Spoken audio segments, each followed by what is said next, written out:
Assalamualaikum warahmatullahi wabarakatuh. Salam sejahtera untuk kita semuanya. Saudara-saudara mahasiswa, pada hari ini kita pertemuan yang kedua.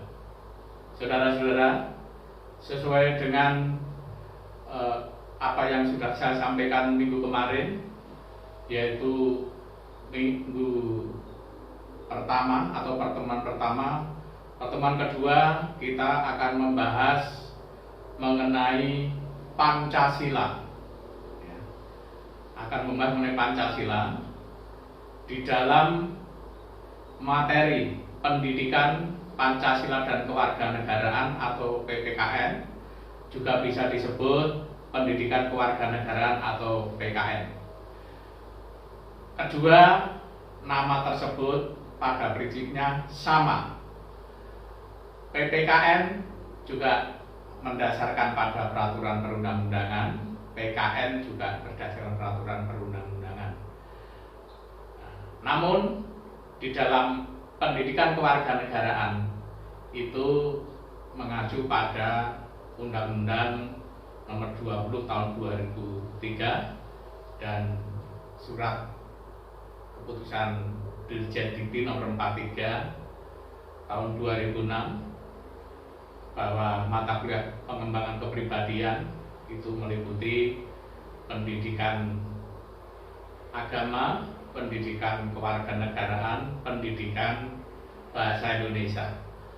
Nah, di dalam Undang-Undang Sistem Pendidikan tahun 1989 lengkap. Pengembangan kepribadian terdiri dari pendidikan agama, pendidikan Pancasila, pendidikan kewarganegaraan.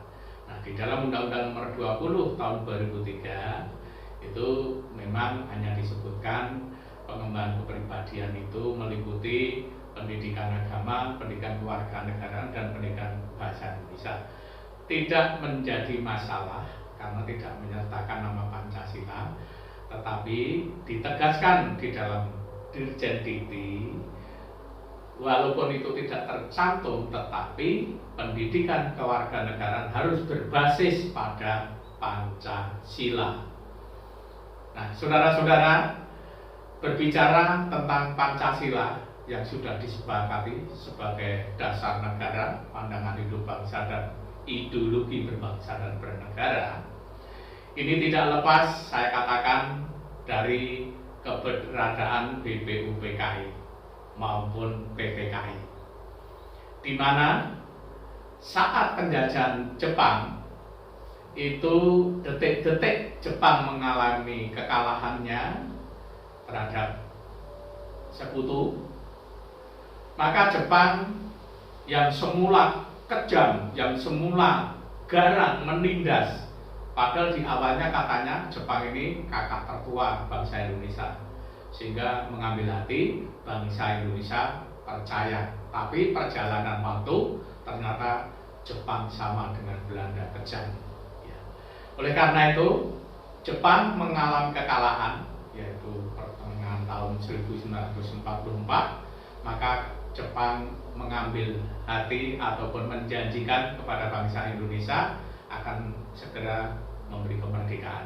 Nah, oleh karena itu, berkaitan dengan persiapan kemerdekaan Indonesia, Jepang mengambil tokoh-tokoh pejuang negara bangsa Indonesia seperti Soekarno dan sebagainya, dipanggil untuk dibentuk suatu badan yang bersifat untuk persiapan kemerdekaan. Nah, terbentuklah tanggal 12 April 1945 itu Badan Penyelidik Usaha-Usaha Kemerdekaan Indonesia yang disebut BPUPKI.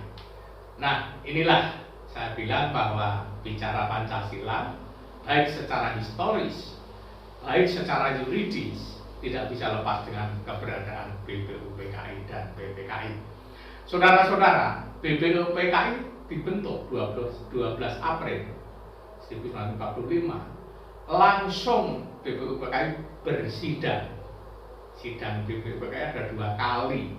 Sidang pertama tanggal 29 Mei sampai dengan 1 Juni 1945 ini khusus membahas merumuskan dasar negara Indonesia setelah merdeka nanti. Yang kedua, tanggal 10 Juli sampai 17 Juli 1945 membahas rancangan Undang-Undang Dasar bentuk negara, pernyataan merdeka, wilayah negara, dan kewarganegaraan. Nah, saudara-saudara, di dalam tanggal 29 Mei sampai dengan 1 Juni 1945 ini terdapat tokoh-tokoh yang merumuskan Pancasila bagaimana setelah merdeka, rumusannya seperti apa. Nah, tokoh-tokoh yang mengusulkan itu ada Muhammad Yamin mengusulkan, Supomo mengusulkan, Soekarno mengusulkan. Nah, saudara-saudara, di dalam sidang BPUPKI dalam merumuskan dasar negara Indonesia setelah merdeka itu melalui persidangan-persidangan, melalui perdebatan-perdebatan. Nah, akhirnya untuk menyempurnakan hasil sidang BPUPKI yang sudah dihasilkan tanggal 29 Mei sampai 1 Juni itu dibentuklah panitia kecil, panitia 9 terkenalnya. Nah, panitia 9 ini menghasilkan apa yang disebut Piagam Jakarta. Yang tadi tokoh-tokoh yang mengusulkan Muhammad Yamin rumusannya beda dengan rumusan Supomo. Rumusan Supomo beda dengan rumusan Soekarno. Tapi intinya semuanya adalah mempersiapkan Indonesia merdeka harus segera punya dasar negara. Nah, oleh karena itu hasil perdebatan di dalam BPUPKI untuk lebih mengerucutkan perbedaan tadi dibentuklah panitia kecil yang dinamakan panitia 9, yaitu menghasilkan Piagam Jakarta. Rumusan Piagam Jakarta itu disampaikan tanggal 22 Juni 1945. Apa rumusan Piagam Jakarta? Antara lain 1. Ketuhanan dengan kewajiban menjalankan syariat Islam bagi pemeluk-pemeluknya. 2. Kemanusiaan yang adil dan beradab. 3. Persatuan Indonesia. 4. Kerakyatan yang dipimpin oleh hikmat kebijaksanaan dalam permusyawaratan perwakilan. 5. Keadilan sosial bagi seluruh rakyat Indonesia. Inilah penyempurnaan dari sidang Yamin, Supomo, Soekarno. Bentuk panitia kecil Piagam Jakarta menghasilkan diantaranya yang saya sampaikan tadi. Saudara-saudara, nah berjalannya waktu BPUPKI sudah bekerja keras, akhirnya dibentuklah panitia ataupun badan yang mempersiapkan Indonesia merdeka, namanya PPKI, Panitia Persiapan Kemerdekaan Indonesia. Pada tanggal 7 Agustus 1945 dibentuk PPKI. Nah, tugas PPKI apa? Melanjutkan tugas BPUPKI yang mana mempersiapkan Indonesia merdeka. Luar biasa. PPKI langsung kerja keras, sidang 3 kali. Tanggal 18 Agustus 1945 PPKI mengesahkan Undang-Undang Dasar 1945 dengan mengambil dari Piagam Jakarta tadi.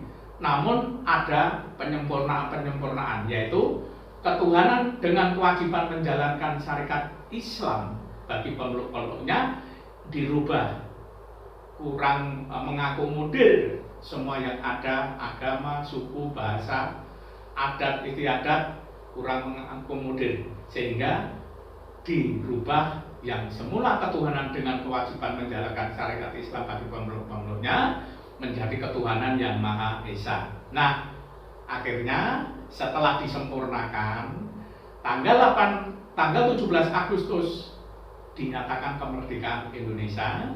Tanggal 18 Agustus 1945 mengesahkan PPKI ini mengesahkan Undang-Undang Dasar 1945 sekaligus memilih Soekarno sebagai presiden, Muhammad Hatta sebagai wakil presiden. Tanggal 19 Agustus 1945 PPKI juga bersidang antara lain pembagian wilayah Indonesia, pembentukan komite nasional, ya, menentukan Partai Nasional Indonesia, ya. Terus tanggal 22 yaitu pembentukan TNI, ya, TKR kalau dulu Tentara Keamanan Rakyat, sekarang TNI tanggal 22 Agustusnya.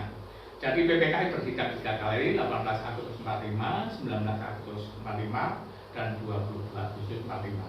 Nah, ini semuanya adalah untuk melaksanakan setelah merdeka, menata ketatanegaraan Indonesia. Nah, itulah saudara-saudara sekilas secara historis dan yuridisnya. Nah, secara yuridis PPKI mengesahkan UUD 45 tanggal 18 Agustus 45.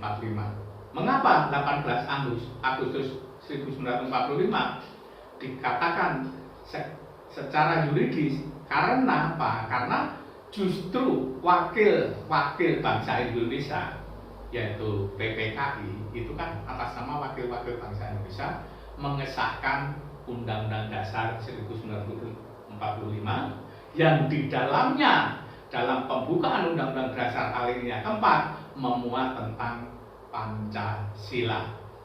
Nah, tanggal 8 Agustus merupakan sejarah karena PPKI mengesahkan UUD 45, memilih Soekarno sebagai presiden dan Muhammad Hatta sebagai wakil presiden. Nah, saudara-saudara, itulah secara historis, secara yuridis.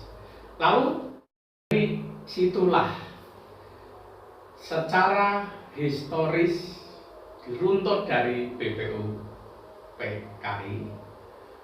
Nah, selanjutnya Pak Sis akan menyampaikan pengertian daripada Pancasila itu sendiri serta tujuan daripada pendidikan Pancasila. Saudara-saudara, sebetulnya pengertian Pancasila itu kita bisa meruntut ataupun membuka berdasarkan Kamus Besar Bahasa Indonesia. Di dalam Kamus Besar Bahasa Indonesia, Pancasila adalah falsafah negara Republik Indonesia yang terdiri atas 5 sila, yaitu ketuhanan yang Maha Esa, 2 kemanusiaan yang adil dan beradab, 3 persatuan Indonesia, 4 kerakyatan yang dipimpin oleh hikmat kebijaksanaan dalam permusyawaratan perwakilan, 5 keadilan sosial bagi seluruh rakyat Indonesia. Ini menurut Kamus Besar Bahasa Indonesia. Lalu Pancasila berasal dari bahasa Sanskerta. Ini menurut Muhammad Yamin. Pancasila berasal dari bahasa Sanskerta. Panca itu 5, sila itu dasar. Ya. Sila itu dasar. Ya. Oleh karena itu, baik pendapat-pendapat yang lain maupun pendapat Notonegoro, pendapat daripada Soekarno, Supomo dan lain sebagainya, itu titik intinya sama, 5 dasar yang dipakai di dalam mengatur sikap perilaku bangsa Indonesia. Nah, saudara-saudara, Pancasila implementasinya seperti apa, saudara-saudara? Berbicara implementasi Pancasila, kita tidak boleh melupakan nilai-nilai Pancasila itu sendiri. Karena sikap perilaku seluruh bangsa Indonesia itu harus sesuai dengan nilai-nilai Pancasila. Implementasinya seperti apa? Saudara-saudara, bahwa nilai-nilai Pancasila itu terdiri dari nilai ideal atau nilai dasar. Apa itu nilai ideal? Nilai ideal adalah nilai yang sifatnya tetap, tidak bisa dirubah, dan memang tidak boleh dirubah. Loh, apa itu? Nilai ketuhanan, nilai kemanusiaan, nilai persatuan, nilai kerakyatan, nilai keadilan. Nilai-nilai ini terdapat di dalam pembukaan UUD 45 alinea keempat, maka tidak akan bisa dirubah. Yang kedua, tadi pertama nilai ideal, yang kedua nilai instrumental. Apa itu nilai instrumental? Nilai instrumental adalah nilai yang bisa dirubah, karena nilai instrumental merupakan penjabaran dari nilai ideal atau nilai dasar. Apa contohnya? Nilai instrumental, contohnya seperti Undang-Undang Dasar 45, undang-undang, kepres, impres, ataupun instrumen hukum lainnya. Itu namanya nilai instrumentalia. Maka sifatnya bisa dirubah. UUD 45 bisa diamandemen, apalagi undang-undang dan lain sebagainya. Lalu yang selanjutnya adalah nilai praksis Pancasila, nilai praksis. Apa itu nilai praksis? Nilai praksis adalah penjabaran dari nilai instrumental. Sifatnya bisa berubah. Lah, nilai praksis itu apa? Nilai yang sesungguhnya yang digunakan di dalam kehidupan nyata sehari-hari seluruh bangsa Indonesia, baik dalam kehidupan bermasyarakat, berbangsa, dan bernegara. Nah, sekarang saya akan kasih contoh tentang adanya nilai ideal, nilai instrumental, nilai praksis Pancasila tadi. Contohnya, misalkan penerapannya seperti apa? Orang kok mengatakan, kamu tidak sesuai dengan nilai-nilai Pancasila. Loh, yang seperti apa? Ini saya beri contoh. Nilai-nilai Pancasila itu berarti ya nilai ketuhanan, kemanusiaan, persatuan, kerakyatan, dan keadilan. Seperti contoh, nilai ketuhanan saja. Ini saya memberi contoh nilai ketuhanan saudara-saudara mahasiswa. Karena mahasiswa harus betul-betul mengerti betul tentang Pancasila yang benar. Ya. Misal sila ke-1, ketuhanan yang Maha Esa, contohnya. Nilai idealnya apa? Ketuhanan yang Maha Esa. Nilai idealnya adalah ketuhanan. Ini tetap sifatnya. Lalu nilai instrumentalnya apa? Ketuhanan itu. Nilai instrumentalnya adalah Undang-Undang Dasar 45, undang-undang, dan instrumen lain, instrumen hukum lainnya. Ini sifatnya bisa berubah. Nilai praksisnya apa? Contohnya, nilai praksisnya adalah penerapan dalam bentuk sikap perilaku yang mencerminkan nilai-nilai ketuhanan yang Maha Esa, nilai ketuhanan, nilai ke-1. Apa? Mencerminkan nilai ke-1 ketuhanan itu apa?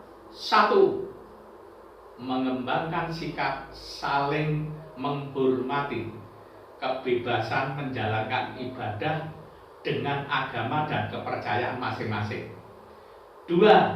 Percaya dan takwa terhadap Tuhan yang Maha Esa sesuai agama dan kepercayaan masing-masing. 3. Hormat menghormati dan bekerjasama antara pemeluk agama dan penganut kepercayaan yang berbeda-beda sehingga terbina kerukunan hidup. Nah, tidak memaksakan suatu agama dan kepercayaan kepada orang lain. Ini nilai contoh nilai ideal, contoh nilai instrumental, dan contoh nilai praksisnya. Nah, nilai praksis itu berarti nilai yang diterapkan kenyataan sehari-hari untuk bersikap dan berperilaku. Lalu sila kedua, contohnya misalkan nilai praksisnya sila kedua, nilai sila kedua kemanusiaan yang adil dan beradab, ya, itu nilai praksisnya. Misalkan contohnya itu kita saling mencintai sesama manusia, mengembangkan sikap tenggang rasa, tidak semena-mena terhadap orang lain. Sila ketiganya apa? Persatuan Indonesia itu ya, persatuan Indonesia adalah rela berkorban, cinta tanah air dan bangsa. Nah, sila keempat, kerakyatan apa bentuknya? Ya, tidak memaksakan kehendak kepada orang lain. Itu sila keempat, kerakyatan. Sila kelimanya adalah keadilan sosial, bersikap adil, menjaga keseimbangan antara hak dan kewajiban, dan tidak bersikap boros. Itulah nilai-nilai praksis Pancasila yang digunakan pedoman tingkah laku bermasyarakat, berbangsa, dan bernegara, yang terkadang menimbulkan sesuatu yang jauh dari nilai-nilai praksis ini adalah kurang memahami nilai praksis itu apa. Nilai praksis adalah 36 butir yang berada di sila-sila Pancasila. Jumlahnya ada 36 butir. Di sana sila ketuhanan harus seperti apa, sila kemanusiaan yang seperti apa, persatuan seperti apa, dan seterusnya. Itulah implementasi pelaksanaan daripada Pancasila, sikap perilaku sesuai dengan nilai Pancasila. Saudara-saudara, tujuan pendidikan Pancasila ini di perguruan tinggi sesuai Undang-Undang Nomor 20 tahun 2003 tentang Sistem Pendidikan Nasional dan SK Dirjen Dikti Nomor 43 Dikti Kep 2006 itu telah dijelaskan bahwa tujuan materi Pancasila dalam rambu-rambu pendidikan kepribadian mengarah pada moral. Rambu-rambu pendidikan kepribadian mengarah pada moral, yaitu perilaku yang memancarkan iman dan takwa terhadap Tuhan Yang Maha Esa, ya, dalam masyarakat yang terdiri atas berbagai golongan agama budaya ini, mengantarkan kepribadian mahasiswa agar secara konsisten mampu mewujudkan nilai dasar Pancasila, rasa kebangsaan dan cinta tanah air dalam menguasai ilmu, teknologi, dan seni, dan bisa bertanggung jawab dan bermoral. Itulah antara lain tujuan pendidikan Pancasila. Nah, untuk selanjutnya bisa nanti saya kirim WA materi secara lengkap Pancasila secara historis, yuridis, dan implementasinya serta pengertian Pancasila. Untuk kali ini saudara-saudara ini sebagai pengantar kuliah pertemuan kedua, selanjutnya bisa dilihat di dalam materi yang saya kirim di dalam WA. Itu saja saudara pertemuan kali ini. Terima kasih atas perhatiannya. Jaga kesehatan, protokol kesehatan tetap diterapkan agar kita segera terhindar dari wabah yaitu COVID-19. Kita akan selalu diberi kesehatan. Amin amin ya rabbal alamin. Terima kasih. Akhir kata, wassalamualaikum warahmatullahi wabarakatuh.